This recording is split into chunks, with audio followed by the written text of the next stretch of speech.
Welcome. In this video I will show you what to do if Google Discover feed disappeared from your Honor 600.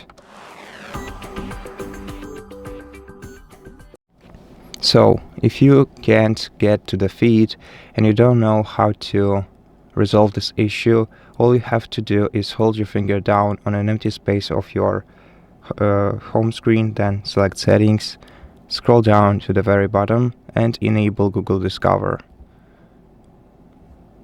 And that's pretty much it. So that's a simple solution to your issue. Now you can continue using your Google Discover.